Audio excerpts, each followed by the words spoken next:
Welcome to this edition of B.E.P Talks, where people from all around the world, all areas of expertise, different industries, professions, come and generously share their beliefs, their experiences, and their passions. It's all about B.E.P, beliefs, experiences, and passions. You know, they come, I said generously because it is a generous thing that they do. They come and share information designed to motivate and inspire you, to educate you, sometimes just to entertain you, or a combination of all of the above. And we never have an exception to those rules. And today we keep going with another wonderful guest. My guest today comes from a very interesting and diverse background, which we're going to talk about.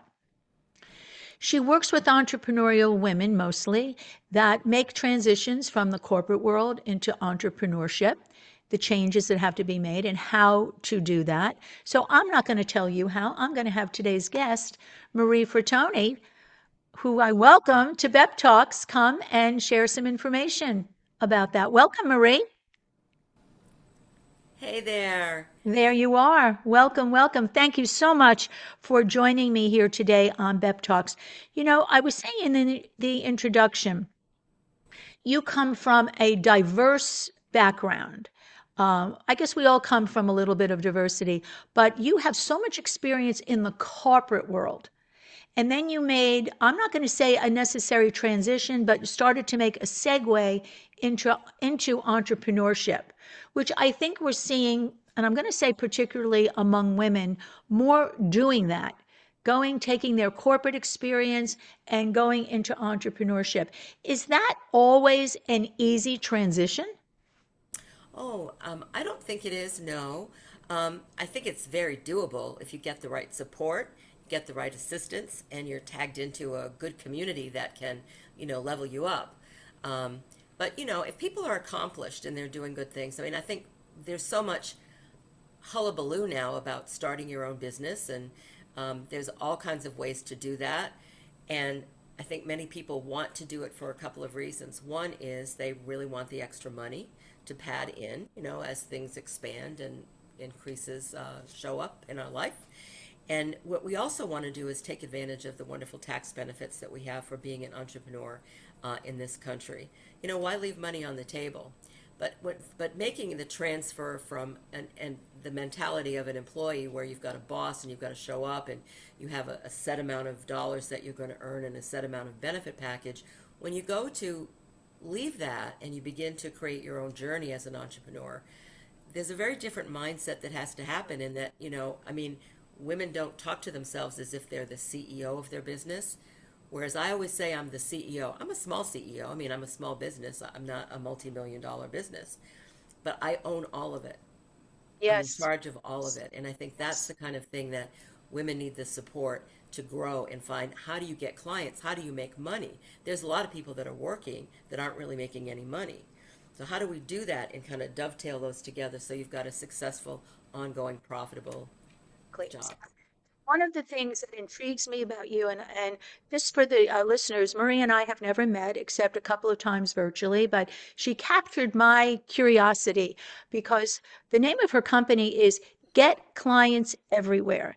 And for anybody, and I believe we're all in sales, no matter what the product or service is, selling is part of it. Selling is a necessary component in any kind of business.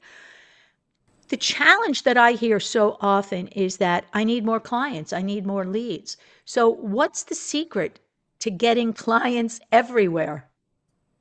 Well, I think there's not just one secret, there's probably many secrets, right? But I think, when you're beginning a business and you're starting it, even you could be an established business and opening up a new line of something. We all Sure. need to go back to who are we? What is it that we're offering? What is it that's good about what it is that we do? The transformation that we provide, because that's what people are buying. They're buying the transformation and the result of working with us. And then what do we charge? And who's our audience? Who are we marketing this to? What is our messaging geared to? And once you have a lot of those things in place, you can start to really look at where do those people that you want to serve, that you know that you're best for, where are they living? Where are they working? Where are they socializing? So that you can meet them and start getting them into your energy field. Truly are. Our clients truly are everywhere. I just want you to know, you keep going out. Your sound keeps going out. Yeah, I don't know. So I don't mean to interrupt this or whatever, but I Oh, think so it's important that you're heard. can you hear me now? I do. Okay, so let's see if It, we can keep going. okay. So there truly are clients everywhere. One of the mistakes, I believe, as a sales strategist, that people make is really not knowing who they're looking for Correct. and wasting time talking to the wrong people Right. and delivering, therefore, telling the wrong story and delivering the wrong message. How do you help people to focus in and to define who they're looking for so that they have that shortest path between themselves as the seller and the potential buyer, that direct line, Yeah. so that you're not wasting time talking to the wrong people? Yeah. I mean, that's, I think, the essential conversation. I mean, I think for any of us, we always have to really look at is who do we want to work with? Who do we think we're really good at helping? It's a place to start.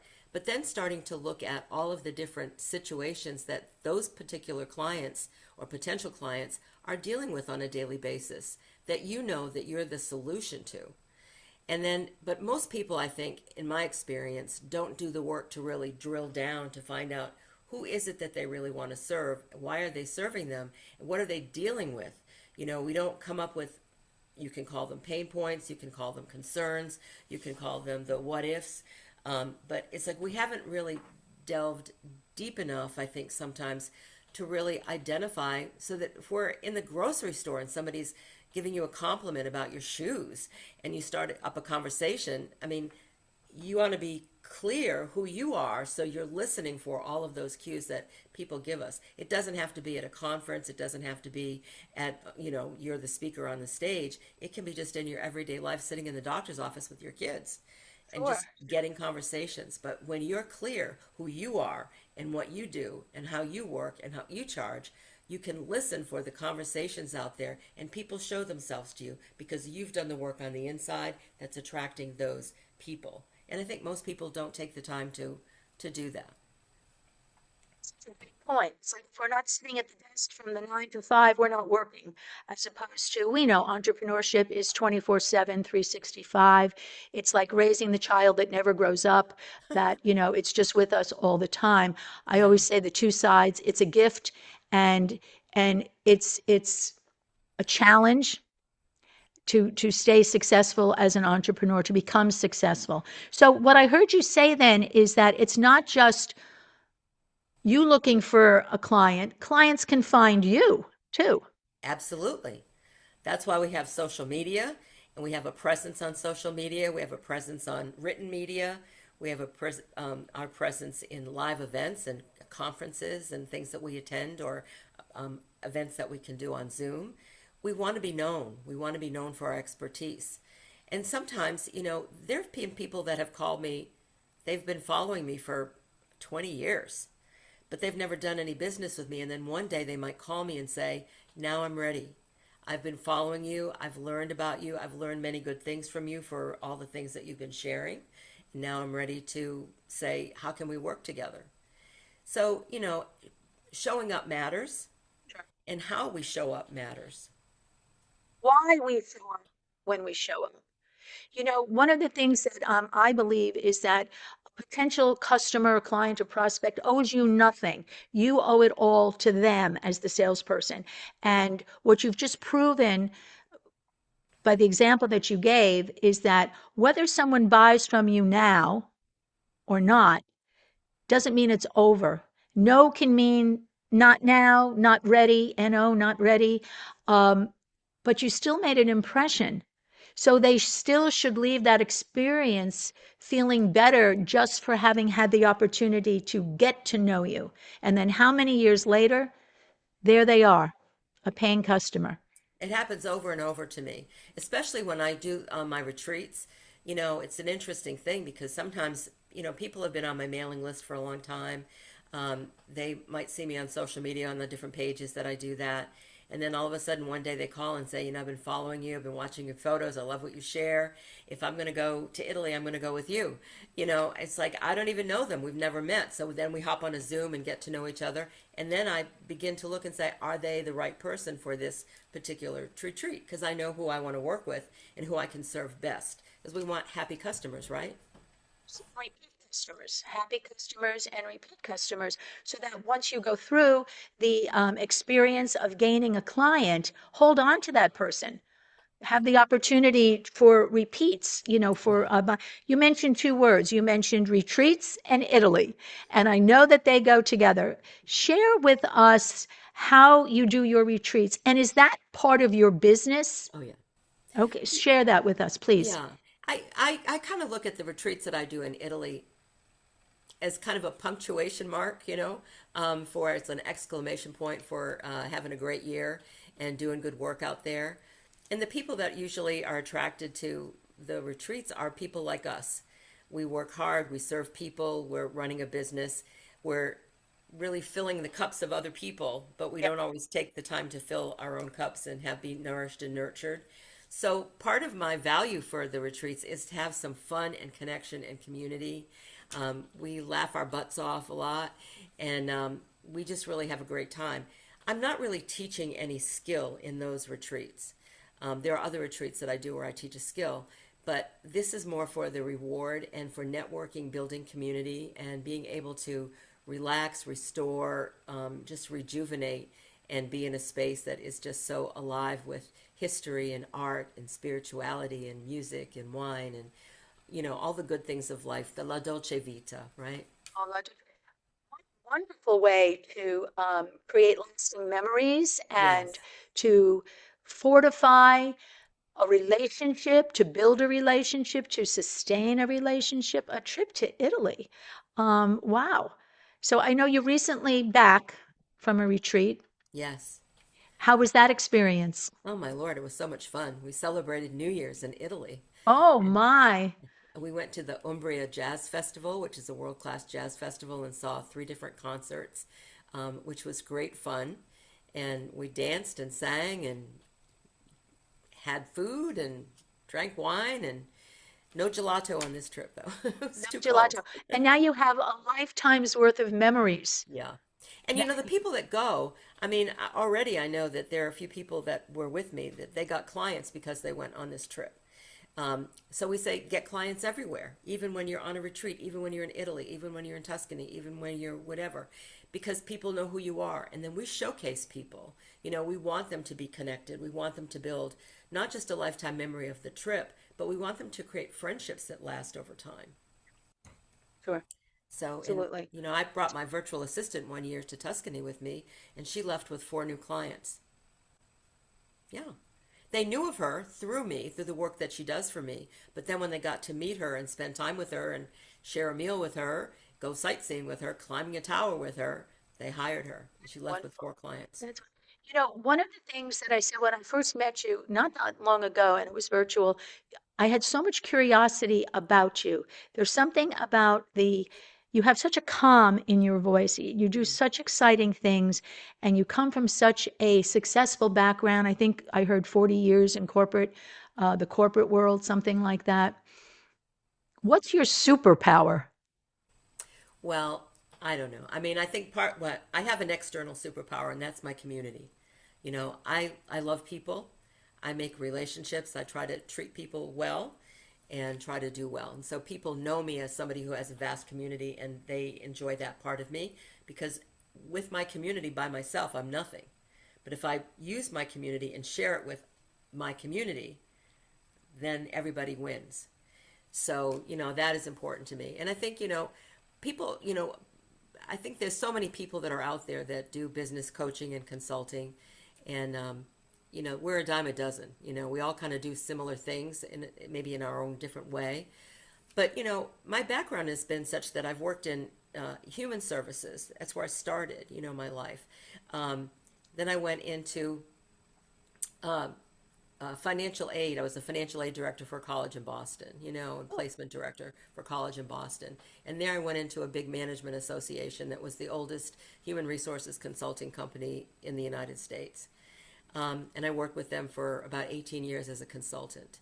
And from there, people always said to me, Marie, you have such an entrepreneurial spirit. You should start your own business. You should start your own business. And so I did. And I did that in conjunction with my regular job. I've had great jobs. I've been very, very lucky. And then now I just love the idea of really taking women who I think have been on the short stick, short end of the stick, to really help pump them up to know that if we want to run for a political office, if we want to be a key person in our community, if we want to be a go-to, if we want to be whatever it is that we want to be, we have to have the resources and the presence to be able to do that. And I've been very lucky because I didn't plan my life.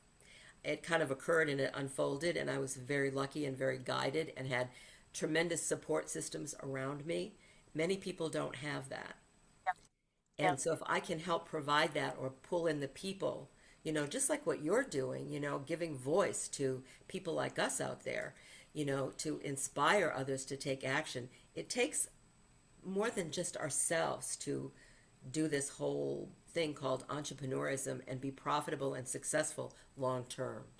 So, Oh, that's something that I so agree with you on is that entrepreneurship, and we use the term, you hear it, solopreneurship, and I think it's a very lonely word because you can't do it alone. You don't need to do it alone. So I know what I know, and I will say what I know I'm very, very good at. I also know what I don't know. And I've said to people as an example, okay, so if you're not feeling well, you say, gee, I need to find out why I don't feel well so I can get it. You don't have to stop and go to medical school to find out why you're sick. You don't have to learn that skill set. You go to a doctor. The car's not working well. You don't have to get under the hood and do it yourself. You go to the specialist in that. So with so many, and women, because some women in entrepreneurship I have experienced have a control thing. They have this need to control. And I think it must come from all of their past experiences, which I guess today we're all the sum total of our past experiences. But you bring up the great point of support because I'll say two of us here side by side, Marie and Beth here as entrepreneurs, we're not doing it alone because we're smart enough to know we can't.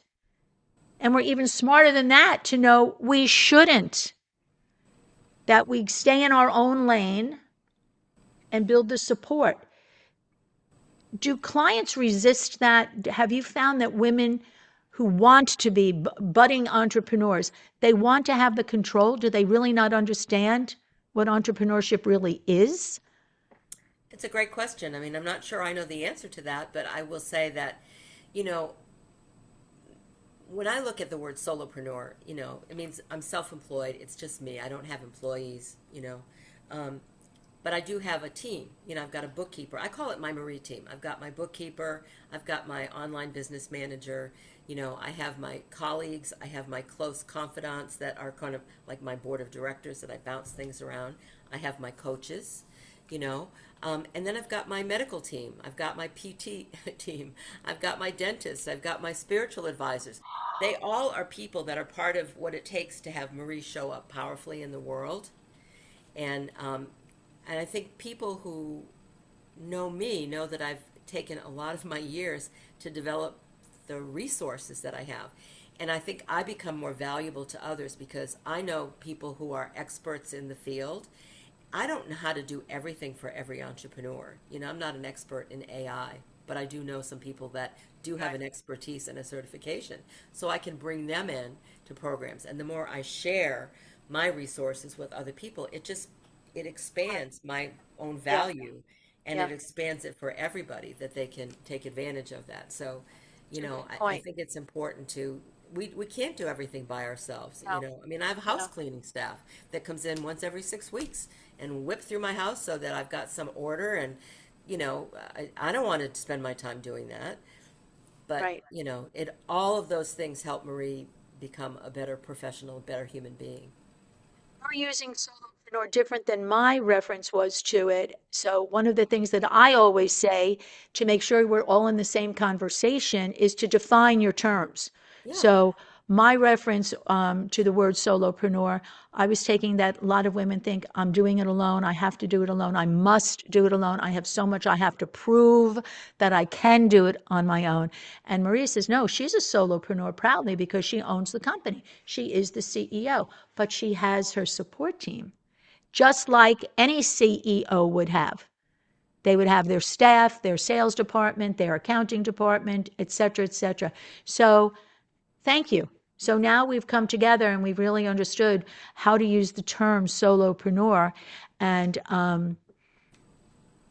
move forward proudly with that, that you can be your own CEO. So be the smartest CEO you can be and build a team and build a team. I think it makes your life easier. It makes your job easier. I'm not a bookkeeper. I mean, I know how to generate money. I'm not always great at managing it and analyzing it and things like that. I'm a generator. And, offer things that people buy. And then they buy them. And then I have my bookkeeper looks at my books and says, well, you might want to look at this or you might want to look at this. So I embody working with them because they make me a stronger person.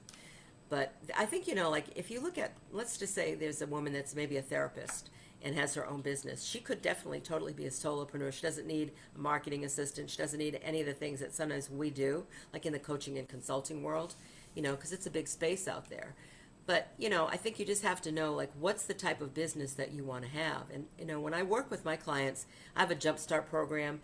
And the first part of it is really looking at your ideal business scene.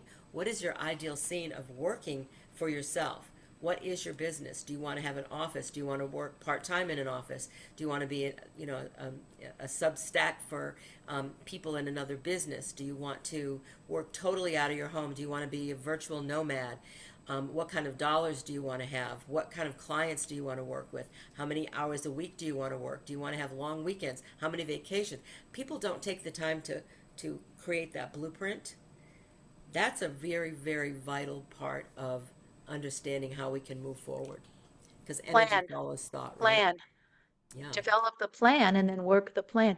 I hope people were taking notes because you just fired off a whole list of important things that must be considered, um, needs that must be solved in some cases in order to make growing forward a successful, sustainable business as an entrepreneur are necessary, the things that can make all the difference. Marie, how do people work with you? Well, I'm kind of a groupie. So I run a lot of group programs.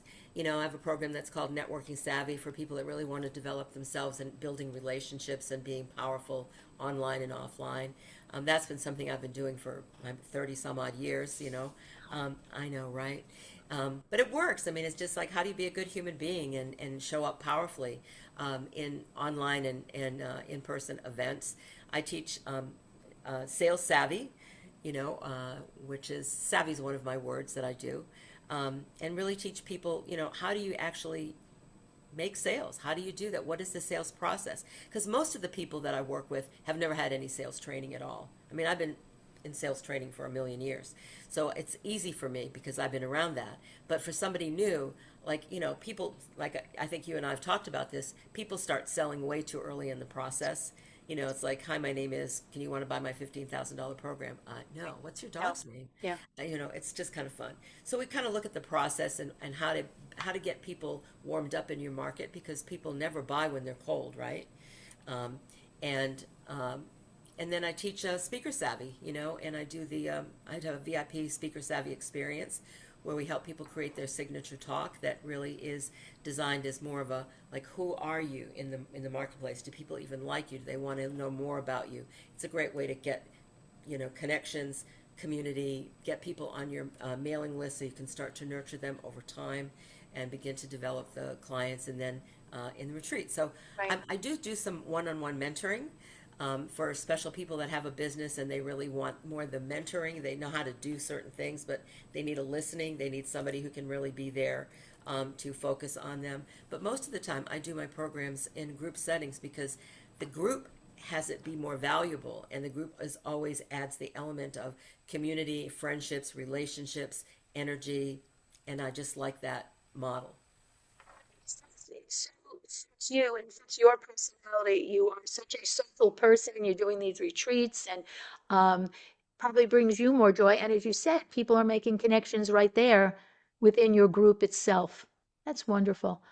Um, I could go on and on because you and I share so many values. We share so many feelings.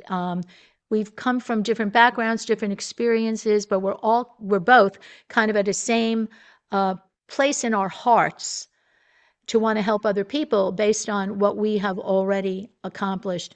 And you're like such a go-to person because you do so many things, and you are an outstanding resource. And I am so grateful that our paths have crossed, and that they crossed when they did and why they did. I don't believe in coincidences. I believe that that happens when it's supposed to happen. I am grateful to have you in my life, and I am grateful that you have taken the time today to share your beliefs, your experiences, your passions here on BEP Talks. And I think we're going to have some more conversations. That would be so fun, you know? That would be so fun. That would be so fun. So, to the audience, I want to say you've gotten a quick study of this fabulous person. And I want to say that while so much of it is very, very evident in, of course, what she said, how she said it, but her whys and her hows, that you need to be in touch with someone like Marie Fratoni, and you'll find the information on how to connect with her below. And I encourage you in every way to do that so that you can become part of her community. And who knows, maybe you'll be on a retreat in Italy with Marie and her community one day. Wouldn't that be wonderful? Wouldn't that Yeah, be wonderful? That that's would be great. wonderful. Well, Yeah, thank you. We got to get our heads together and kibitz more we often so do. we can We have some do. fun. And we will. We definitely will. Yeah. So, as I always say here at BEP Talks, don't go it alone. There are so many resources out there for you. I just introduced you to another one today. Take advantage of these opportunities to reach out and work with pros like a Marie Fratoni. And really, as I always say, is may the best always be yet to come. And understand that you are very much in control of that and that you can make it happen. You've got to get the plan, have the goal, and move methodically from where you are to where you want to be, and not just find out at the end of life, well, I guess that's what happened. You know, what did you cause to happen? What did you contribute to making it so?